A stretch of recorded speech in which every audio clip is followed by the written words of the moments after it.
क्या आपने कभी सोचा है कि जिस जगह को सबसे पवित्र माना जाता है, वहीं अगर पाप छुपा बैठा हो तो? जहां भक्ति की गूंज होनी चाहिए, वहां अगर किसी की चीखें दबा दी जाएं तो? इस कहानी में मंदिर है, मंत्र है, आस्था है और एक पंडित जो ऊपर से संत लेकिन अंदर से शैतान था। एक ऐसा दरिंदा जो महिलाओं की मजबूरी और मासूमियत का फायदा उठाकर अपनी हवस का शिकार बनाता था, जिस पर गांव वाले आंख मूंद कर भरोसा करते थे। लेकिन उसी भरोसे के पीछे दबी थी एक खौफनाक सच्चाई। बरसों से मंदिर के पीछे एक रहस्य दबा था, और जब वो राज खुला तो सिर्फ गांव नहीं, इंसानियत भी कांप उठी। मंदिर की चौखट के पीछे छुपा वो पाप जो सालों तक पूजा की आड़ में पलता रहा। गांव के सिरे पर एक पुराना मंदिर था, शांत, पवित्र और लोगों की आस्था का केंद्र। उसी मंदिर के पीछे एक कमरा था जो बाहर से तो बेहद साधारण दिखता, लेकिन अंदर उससे कहीं ज्यादा खौफनाक था। यहीं रहता था पंडित राम प्रसाद, 70-75 साल का एक बूढ़ा,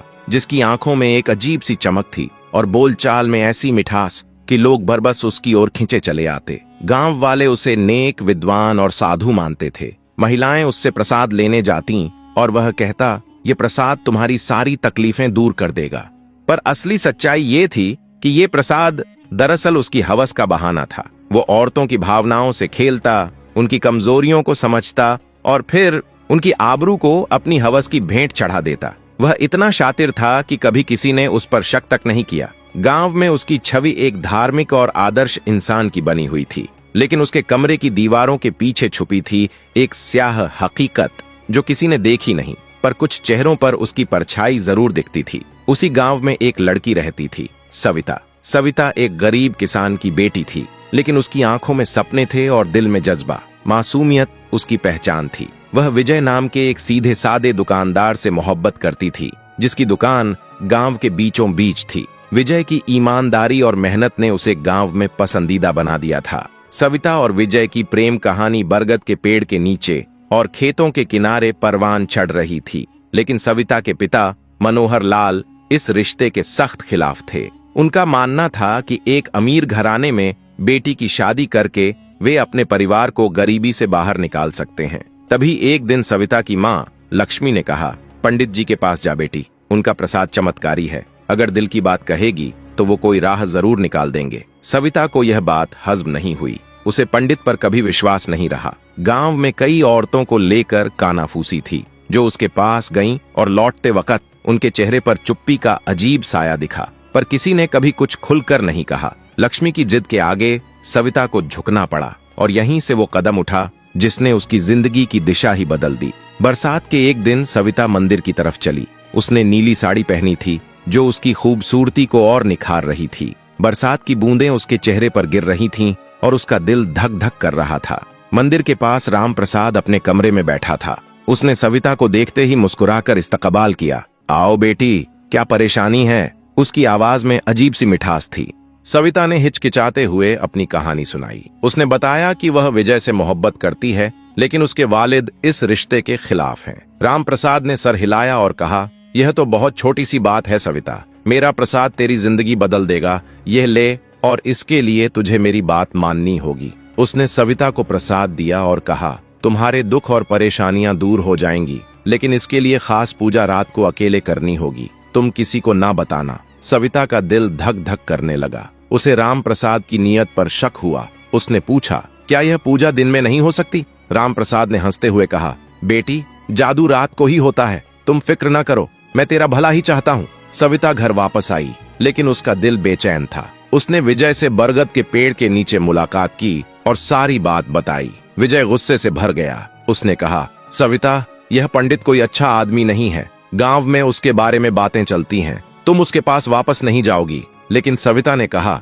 विजय, अगर हम उसे बेनकाब ना करेंगे तो वह औरतों को अपनी चालों में फंसाता रहेगा। मुझे एक मंसूबा बनाना होगा। सविता ने विजय के साथ मिलकर एक मंसूबा बनाया। वह रात को राम प्रसाद के पास जाने वाली थी, लेकिन इस बार वह अकेली नहीं थी। विजय, गांव का पंच कृष्णा और उसका दोस्त अर्जुन छुपकर उसकी हिफाजत के लिए मौजूद थे। रात हुई। सविता ने अपनी मां से छुपकर मंदिर की तरफ कदम बढ़ाए। बरसात अब भी जारी थी और उसका दुपट्टा भीग चुका था। राम प्रसाद अपने कमरे में बैठा उसका इंतजार कर रहा था। उसने सविता को देखकर मुस्कुराते हुए कहा, आओ सविता, आज तेरी मोहब्बत का ख्वाब सच होगा। उसने पूजा शुरू की और प्रसाद दिया। कहते हुए, तुम्हारे दुख और परेशानियां दूर हो जाएंगी। लेकिन उसकी नजरें सविता पर टिकी थीं। जैसे ही वह सविता के करीब आया और उसका हाथ पकड़ने की कोशिश की, सविता ने जोर से चिल्लाया, यह क्या कर रहे हो पंडित जी? उसी लम्हे विजय, कृष्णा और अर्जुन कमरे में दाखिल हुए। राम प्रसाद घबरा गया। उसने भागने की कोशिश की, लेकिन गांव वालों ने उसे पकड़ लिया। सविता ने सबको राम प्रसाद की असलियत बताई कि वह प्रसाद के बहाने औरतों को धोखा देता था। गांव वालों ने उसे सजा दी और गांव से निकाल दिया। सविता की हिम्मत की कहानी गांव में मशहूर हो गई। सविता के वालिद मनोहर लाल ने भी विजय से उसकी शादी कबूल कर ली। 1 साल बाद सविता और विजय की शादी हुई। शादी के दिन विजय ने सविता के हाथ में एक चांदी का कंगन पहनाया, जो मोहब्बत का बंधन था, ना कि किसी पंडित की चालाकी का। सविता ने घर संभाला और गांव की औरतों को सिलाई और कढ़ाई सिखाने लगी। विजय ने अपनी दुकान को बढ़ाया और दोनों की मोहब्बत हर रोज गहरी होती गई। लेकिन राम प्रसाद की कहानी खत्म ना हुई। उसके दिल में बदले की आग सुलग रही थी। वह गांव से निकल गया, लेकिन उसने अहद किया कि वह सविता और गांव वालों से हिसाब चुकता करेगा। 1 साल बाद गांव में एक नई अफवाह फैली। एक नया पंडित शंकरदास गांव के करीब एक छोटे से आश्रम में रहने आया। उसकी उम्र भी 70 से 75 साल थी, लेकिन उसका चेहरा पुरकशिश था। वह औरतों को प्रसाद देता और कहता, आपके दुख और परेशानियां दूर हो जाएंगी। गांव की औरतें उसकी तरफ खींची चली गईं। सविता को यह सब सुनकर शक हुआ। उसने विजय से कहा, यह शंकरदास कोई नया पंडित नहीं, मुझे लगता है कि यह राम प्रसाद की नई चाल है। विजय ने हंसते हुए कहा, सविता, तेरा शक अब हर नए पंडित पर जा पड़ता है, लेकिन ठीक है, हम जांच करेंगे। सविता ने अपनी दोस्त प्रीति को साथ लिया, जो गांव की एक बहादुर और चालाक लड़की थी। प्रीति शंकरदास के आश्रम गई। उसने एक सादी सी साड़ी पहनी और परेशानी का रंग चढ़ाया। शंकरदास से मिलकर उसने कहा, पंडित जी, मुझे अपनी शादी की फिक्र है। मेरा रिश्ता तय हुआ था, लेकिन लड़के वालों ने इनकार कर दिया। क्या आप मेरी मदद कर सकते हैं? शंकरदास ने उसे प्रसाद दिया और कहा, आपके दुख और परेशानियां दूर हो जाएंगी, लेकिन इसके लिए एक खास पूजा रात को अकेले करनी होगी। प्रीति ने सिर हिलाया और सविता को जाकर सारी बात बताई। सविता का शक यकीन में बदल गया। उसने कहा, यह राम प्रसाद ही है। उसने नाम बदला है, लेकिन चाल वही है। सविता ने विजय, प्रीति और गांव के मुअज्ज लोगों के साथ एक मंसूबा बनाया। वह शंकरदास को पकड़कर पुलिस के हवाले करना चाहती थी। सविता ने अपना रूप बदला, एक पुरानी साड़ी पहनी और चेहरा दुपट्टे से ढांप लिया, ताकि शंकरदास उसे पहचान न सके।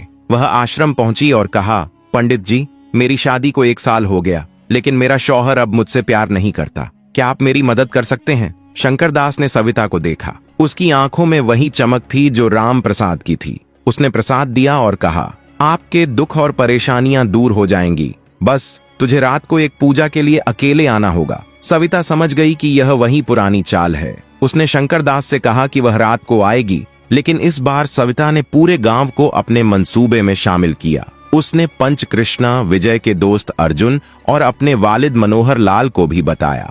रात हुई। शंकरदास अपने आश्रम में सविता का इंतजार कर रहा था। जब सविता आई, उसने अपना दुपट्टा हटाया। शंकरदास हैरान रह गया। उसने सविता को पहचान लिया और चिल्लाया, तुम वही लड़की हो जिसने मुझे गांव से निकाला था। सविता ने मुस्कुराते हुए कहा, हाँ राम प्रसाद, या अब शंकरदास कहलवाओ, तुम्हारी चालें अब नहीं चलेंगी। उसी लम्हे विजय, कृष्णा, अर्जुन और गांव वाले आश्रम में दाखिल हुए। शंकरदास ने भागने की कोशिश की, लेकिन गांव वालों ने उसे पकड़ लिया। सविता ने सबके सामने कहा, यह वही राम प्रसाद है जो नाम बदलकर दोबारा हमारे गांव की औरतों को धोखा देने आया था। गांव वालों ने शंकरदास को पुलिस के हवाले कर दिया। इस बार सबूत इतना पुख्ता था कि वह जेल की सलाखों के पीछे चला गया। सविता की हिम्मत की कहानी एक बार फिर गांव में गूंज उठी। प्रीति ने सविता से कहा, तुम एक आम लड़की नहीं सविता, तुम हम सबके लिए एक मशाल हो। सविता और विजय की मोहब्बत की कहानी मजबूत हो गई। एक रात जब बरसात हो रही थी, विजय ने सविता को अपने घर की छत पर बुलाया। उसने सविता के हाथ में एक चांदी का कंगन दिया। विजय ने कहा, सविता, यह मेरी मोहब्बत का वादा है। तुमने न सिर्फ मेरी जिंदगी बचाई, बल्कि पूरे गांव को एक धोखेबाज से नजात दिलाई। सविता की आंखों में आंसू आ गए। उसने कंगन पहना और विजय के गले लग गई। बरसात की बूंदों के बीच दोनों ने हमेशा साथ रहने का वादा किया। अब हम आपको एक और धोखे की कहानी से रूबरू कराते हैं, जहां सच्चाई की जीत हुई और ढोंग का पर्दाफाश हुआ। चलिए शुरू करते हैं अगली कहानी। गांव में कुछ महीनों से एक नया व्यक्ति आया था, जो खुद को स्वामी वेदांत कहता था। उसकी लंबी सफेद धोती, चमकदार माथे का तिलक और मीठी मीठी बातें सुनकर गांव वाले उसे एक पवित्र व्यक्ति समझने लगे। उसने दावा किया कि उसके पास एक अनोखा मंत्र है जिससे हर परेशानी दूर हो जाती है। स्वामी वेदांत ने कई गांव वालों से पैसे लेकर उनसे कहा, मेरे खास अनुष्ठान से आपकी किस्मत चमक जाएगी। कुछ लोगों ने इस पर विश्वास किया तो कुछ लोग संदेह में थे,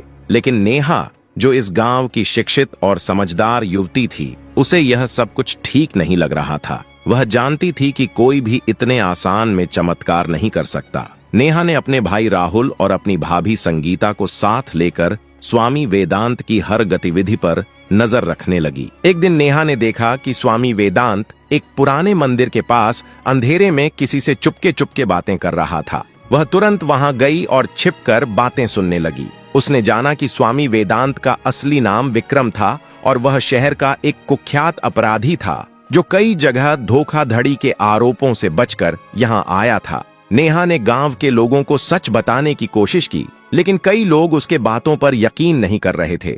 वे स्वामी वेदांत को एक सच्चा संत मानने लगे थे। स्वामी वेदांत ने धीरे धीरे गांव वालों को अपने जाल में फंसाना शुरू कर दिया। उसने उनसे नकली अनुष्ठान के नाम पर हजारों रुपए लिए और उनसे गांव की जमीन के कागजात भी लेकर जमा करने लगे। स्वामी की चालाकी इतनी थी कि उसने गांव के बुजुर्ग और रसूखदार लोगों को भी प्रभावित कर लिया था। इसके कारण गांव में उसके खिलाफ आवाज उठाना मुश्किल हो गया था। एक दिन नेहा ने अपनी भाभी संगीता के साथ योजना बनाई। उन्होंने गांव के कुछ युवा भाइयों के साथ मिलकर स्वामी के झूठ का पर्दाफाश करने की ठानी। नेहा और उसके साथियों ने स्वामी की झोपड़ी के आसपास छुपकर उसकी हर हरकत रिकॉर्ड की।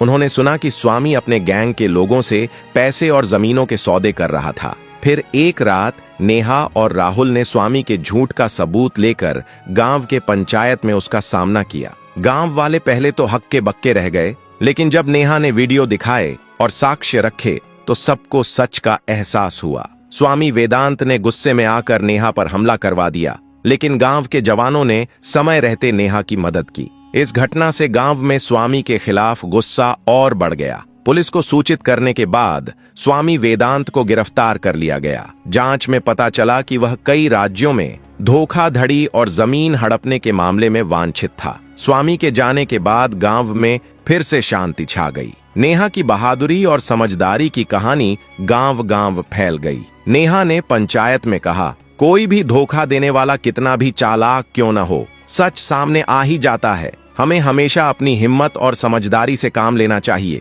धोखे में मत आना, क्योंकि सबसे बड़ा जादू हमारे अपने दिल और दिमाग में होता है। उस दिन से गांव की औरतें और जवानों ने खुद को मजबूत बनाया और तय किया कि कोई भी बाहर से आए धोखेबाज को गांव में पनपने नहीं देगा। आखिरकार इस कहानी से हमें एक बहुत बड़ा सबक मिलता है कि आस्था तब तक पवित्र है जब तक उसका इस्तेमाल सच्चाई और अच्छाई के लिए किया जाए। लेकिन जब कोई व्यक्ति उसी आस्था का मुखौटा पहनकर लोगों को गुमराह करने लगे तो वो इंसान नहीं, एक सामाजिक दानव बन जाता है। ऐसे लोगों को पहचानना, उनसे सवाल करना और उनका सच सामने लाना हमारी जिम्मेदारी है। सविता जैसी साहसी महिलाओं की कहानी हमें ये याद दिलाती है कि जब इंसान अपने आत्मविश्वास और सही सोच के साथ खड़ा होता है तो कोई भी झूठ ज्यादा देर तक टिक नहीं सकता। ये कहानी सिर्फ एक धोखेबाज की नहीं, बल्कि हर उस इंसान की चेतावनी है जो किसी के विश्वास का फायदा उठाने की सोचता है। और ये सलाम है उन लोगों को जो आवाज उठाते हैं, सच का साथ देते हैं और समाज को अंधविश्वास से बाहर निकालते हैं। अगर आपको ये कहानी पसंद आई हो तो इसे लाइक कीजिए, शेयर कीजिए और अपने दोस्तों और परिवार के साथ जरूर बांटिए, ताकि हर कोई ऐसे फरेब से बच सके। और हाँ, ऐसी और भी हिम्मत भरी सच्ची कहानियों के लिए हमारे चैनल को सब्सक्राइब जरूर करें, क्योंकि हम हर बार लाते हैं एक नई रोशनी जो अंधेरे से लड़ती है। याद रखिए, सच्चाई की ताकत से बड़ा कोई अस्त्र नहीं। जब तक आपके अंदर सवाल करने की हिम्मत और सच को स्वीकारने का साहस है, तब तक कोई भी झूठ आपको जीत नहीं सकता। बने रहिए हमारे साथ और चलिए मिलकर फैलाते हैं सच की रोशनी पूरे समाज में।